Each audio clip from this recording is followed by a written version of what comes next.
let's move on to the CWG Ordinance Team Presentation. We'll be given 20 minutes. Ms. Martinez, can you keep the time?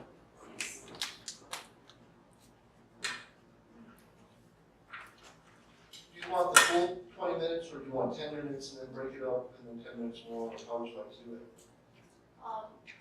However, if you want, I assume you would want question time, right? That would be up to the commissioners, I suppose. Yeah.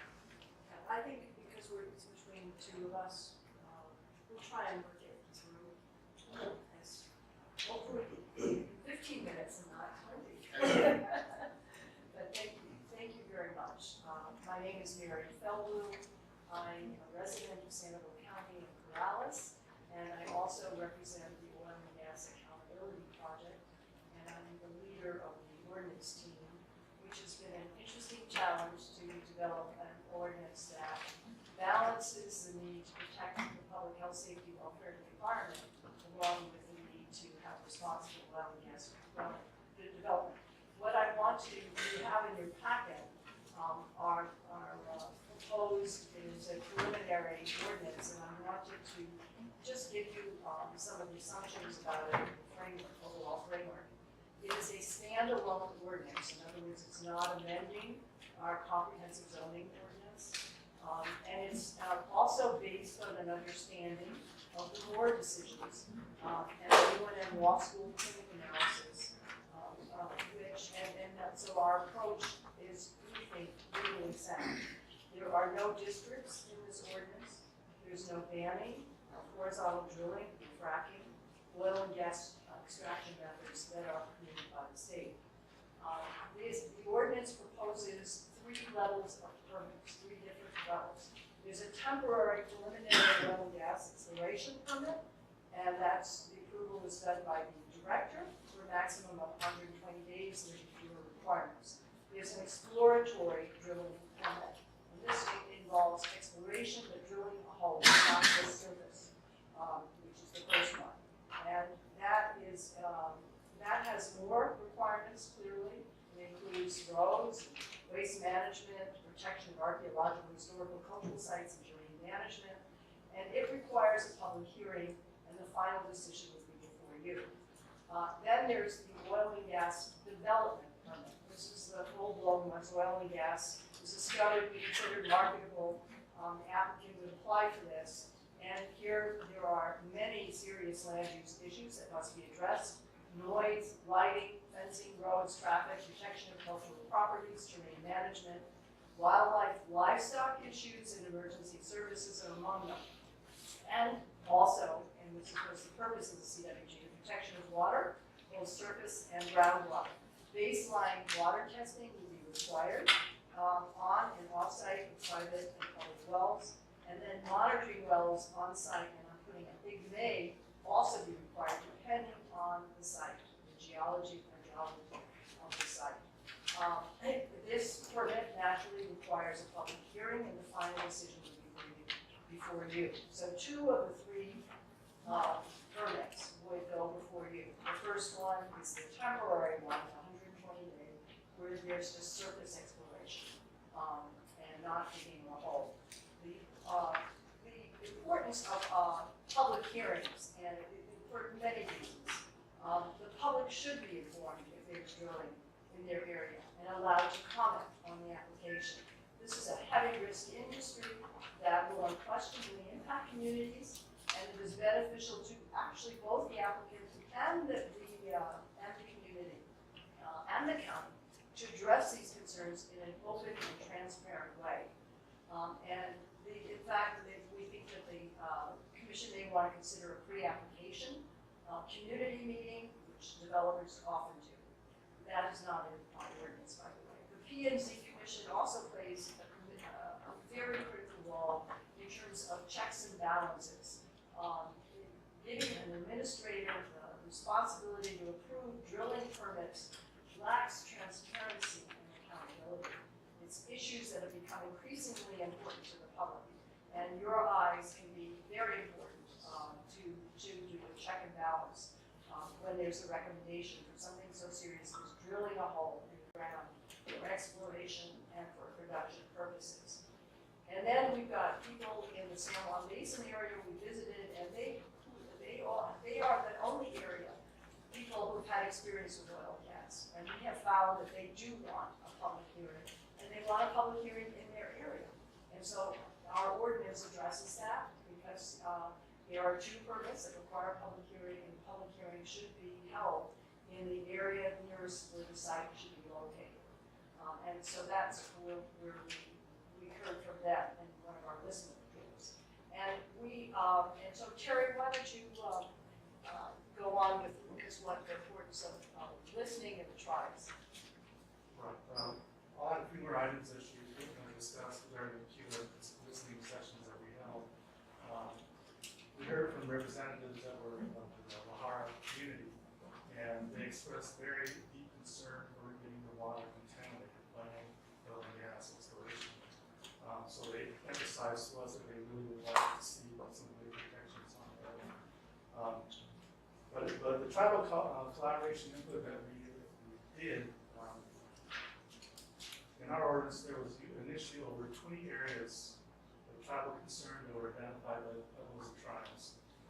This included tribal acknowledgement, tribal consultation, notices, permitting requirements, water protection, cultural properties, sacred sites, emergency response plans, roads, and reporting. We took that input and feedback and addressed them in our ordinance, and then created a checklist of those areas of concern by the tribes.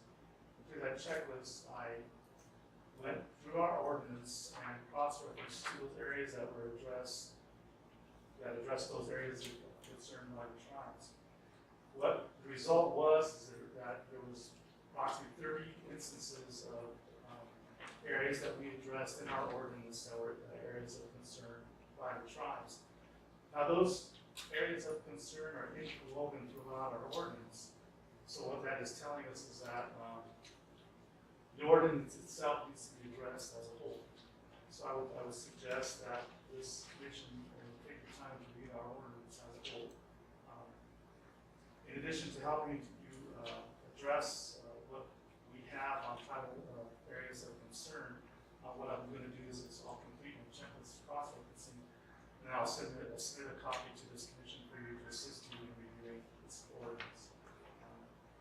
In addition, in our work on the tribal ordinances regulations, we addressed US EPA's tribal regulatory status known as treatment as a state. What that means is that a pueblo or tribe can create its own environmental water ordinance or regulations and can request a review by the EPA. And once agreed to by the EPA will then uphold and enforce the tribe's water protection ordinances or regulations. This gives tribal water ordinances and regulations preemption that the EPA will enforce. So we have addressed this important issue of tribal treatment as a state in our ordinance. Yesterday I addressed the El Pueblo Council of Elders Natural Resources Committee on our ordinance and on methodology of the reviewing of it. And they appeared to be in favor of how our ordinance was addressed, how it addressed tribal concerns, and how we did it. They are very interested in it so much that they asked me to come back and do another presentation about the ordinance. And in addition to that, the 9 committee members will also be reviewing our ordinance, providing their thoughts on the respective governors, and if they agree, they may submit a letter of support for our ordinance to you and the county commission. The same process was also addressed with the Madam Tri chapters. So the Tri chapter presidents will also be reviewing our ordinance, and also I will also be including my checklist to them also. And if they feel so in the same way, they will also issue a letter of support to this Planning and Zoning Commission, also to the County Commission. One thing I would like to remind this commission is that the United Nations Declaration on Rights of Indigenous Peoples, which is acknowledged by the United States in 2010. Sir, you will listen. Can you speak more into the microphone, please? They're having a hard time for the transcribe. I don't think it's on. Is the green light on? Yes, it is. No, there it is. Sorry. What about her? Sorry about that. Go ahead. What I was going to say is I'd like to remind the Commission of the United Nations Declaration of Rights of Indigenous Peoples, which was acknowledged by the United States in 2010 with a doctrine called free, prior, and informed consent. That is a doctrine that is being carried throughout indigenous nations around the world. And in 2014, the United Nations required and mandated all member states, 193 countries, to begin implementation of this Declaration on the Rights of Indigenous Peoples. So that would include free, prior, informed consent. Also, I'd like to reaffirm Mary's statement that our ordinance is a standalone ordinance, and again, should be reviewed as a whole and not piecemeal. Our ordinance is a living document. It reads like a short story, prepared with a logical flow, a beginning, a climax, and an end. And again, I'll say this: an ordinance for the people and by the people. And again, water is our life. And, Terry, aside from the importance of including the tribes and pueblos and their IDs input into this ordinance, as I mentioned, it is, there are 3 permits that would be created. It's a standalone ordinance, and there's public hearings in areas where the site would be located. But we thought we really have to address head-on this preemption issue. The term is used a lot, and what does it exactly mean? What can a county do? And we've included in your packet 2 or 3 pages of Judge Browning's famous decision on Mora, which is actually 199 pages, but there are just a few pages that deals with preemption. And his decision has not been challenged, by the way. And he makes it very clear that a county can regulate in what he calls the oil and gas field, as long as the county is not regulation doesn't amount to a ban. And that's on page 182. This standard poses a legal risk for any banning of hydraulic fracking or horizontal drilling, even at the district level, rather than at the county level. And I think the UNM Law School Clinic memo, which has been included for your review, also addresses this point. So this is very important in terms of water issues, because how does this impact our decision on how to protect water? We know the Albuquerque Basin is extremely faulted, and drilling could pose a serious threat to drinking water of 800,000 people. And rather than an all-out ban, which many residents in the area, quite honestly, would really appreciate and recommend, we are recommending a site-specific approach, a site-specific evaluation. Unless there are no freshwater aquifers in the area, the ordinance requires the applicant to demonstrate to the county's consultant, paid for by the applicant, that the particular drilling site he has chosen is geologically structured so that leaks are unlikely to occur. We know that OCD does not require water monitoring wells for oil and gas drilling, nor does it ban the practice. The county clearly has the legal authority to make such a requirement without violating Judge Browning's preemption standard. The question is how to address the problem in a reasonable way. Water monitoring wells are as important to the industry as well as to the public. Leaks mean loss of revenue, so promptly discovering problems enhances bottom lines. Discovering leaks could also mean avoiding costly and time-consuming lawsuits. For these reasons, we're recommending on and off-site baseline water well testing. In fact, MOGA has been recommending that. The county can and should exercise its legal jurisdiction to protect our water, and we believe you're on legally solid ground to do so. I'm not going to go into the details of the ordinance, but you can see where we're headed with it. It's site-specific. The other important point that we want to raise is this is a big, big issue. And at the end of our ordinance, we're recommending that there be a reevaluation, that within 2 years, the planning and zoning staff should give you a report about the experience, the good and the bad, and there may have been legal changes at the state level or at the federal level that you need to take into consideration. This is a big ordinance, and so having that kind of report, and then you decide if you want to make recommendations to the county commission for changes. So we're not seeing this as it's a work in progress. Let's learn from our experience, and that's an unusual provision. I don't think I've seen that in any other ordinance. I want to let you know that Frank Herdman, who is the attorney from the Santa Fe attorney who drafted the Rio Arriba ordinance, is reviewing our ordinance. We're very excited about that, and his input is going to be critical. There are quite a few tribal and Pueblo attorneys that are also looking at it. We also plan to ask OCD to review it, as well as some of the technical experts that we've come in contact with in this county. This county has an enormous number of resources. It's just amazing. Technical people with experience in the oil and gas field. And so we have anxiously sought their review. And so we hope to have something for you more final, that does have housekeeping work and it deals with legal and technical feedback before your next meeting. And in conclusion, this is the biggest decision some of you said that you will make in your lives as a commissioner. And we know that you're probably tired of hearing oil and gas, but we really want to work with you and help you to make the best decision for this county. We think that you have, with our ordinance, a very unusual, creative ordinance that is very much smothered in the green and red chili of Sandoval County. It's not an imitation of any other county's ordinance.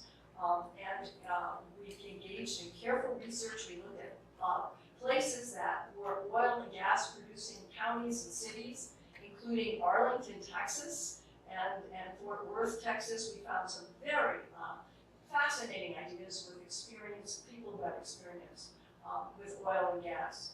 And we do have, I think our team has gained the knowledge and experience that we can help you make the important decisions that you need to make. We would be very pleased to go over in more detail the ordinance. We think it would be worthwhile because, as Terry said, it is integrated. Any ordinance is integrated in terms of its assumptions and how things flow. And we think that we have come up with something that is very important and will serve this county well. Anything you want to say? I'd like to give a conclusion on this also. In this time of transparency and accountability, you have to remember the public will hold this commission accountable, either with their voices, published comments, and definitely with their vote. Honorable Commission, please take the time to carefully consider your next course of action, which will be a properly thought out, considered, due process, and development of a reasonable oil and gas ordinance. And again, water is our life. Thank you. Any of you have questions? Please try and answer.